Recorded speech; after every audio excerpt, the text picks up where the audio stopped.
Who is your first artist and when did you first hear of them? So like my first like memorable artist was Michelangelo, and I heard about him like in the beginning of the school year through my art teacher. I like really enjoy his art and his way of painting the human body and expressing emotion through the human body. I know you went to an art museum earlier for like a field trip. Was there anything like interesting to you there? So I came across a lot of biblical statues and paintings. The one that like struck me the most was a mini statuette of Aphrodite, or not Aphrodite, Eve. Right. You know the story of Adam and Eve? Yeah. There was this painting of Eve, or not painting, a statuette of Eve, and it was her realizing that it was like wrong for her to be nude, right? And I really love how the artist portrayed that emotion in her face and in her covering her body, and I think that the artist did a really great job with that. When was like the first time you started like doing art, and like how do you think you've progressed in art throughout the years? So I've like done art ever since I was a little kid, like so from the age of like 5, because it's just always been my calling.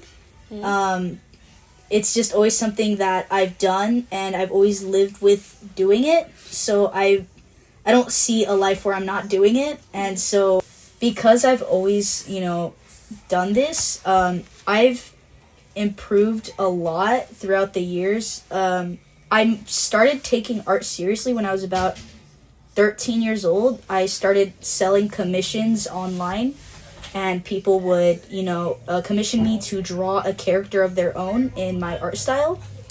And that's when I like realized like it can be like a really good career choice if you take it seriously. Yeah, and that's really nice. yeah.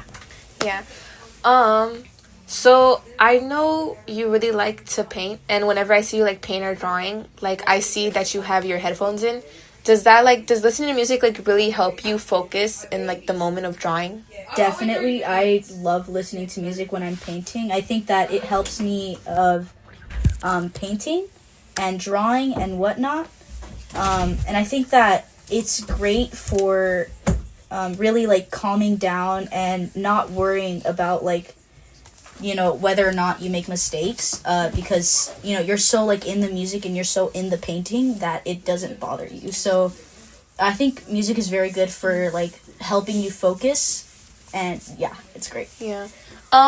What I know you have a lot of music artists that you listen to, but which ones are like correlate to you? Like I'd say is Faye Webster. That's a good one.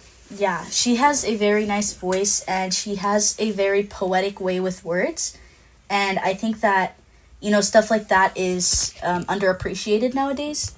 And then Devon Hendricks, I really like, he also has a way with words. He's a rapper. And, he's not like, newer or whatever, but like he's like, again, he has a way with words and he's very artistic in the way that he raps.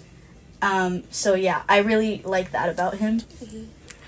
And do you have like any favorite memories of when you were drawing? One of my favorites was actually like a couple of months ago, again like during the beginning of the school year, when I had discovered Michelangelo. I started practicing human anatomy better, and I really like locked into that, and I realized that like I was improving and I could draw these very complex positions, and I really liked that for myself because I was in a way I felt I was turning into Michelangelo. Obviously I wasn't, but I was getting closer because like I want to be a master like him. Yeah, I see like all of your drawings and like art pieces, they always have like so much detail into them. Like, and I wonder like how do you know like where to put the details at? So I personally, like, I'm not very good at composition. But to me, it's like when you see something and you don't like how it looks, you just get rid of it, right? You don't try to work around it. You get rid of it, because if it doesn't look good, you can't fix it. So I just get rid of anything that I don't like.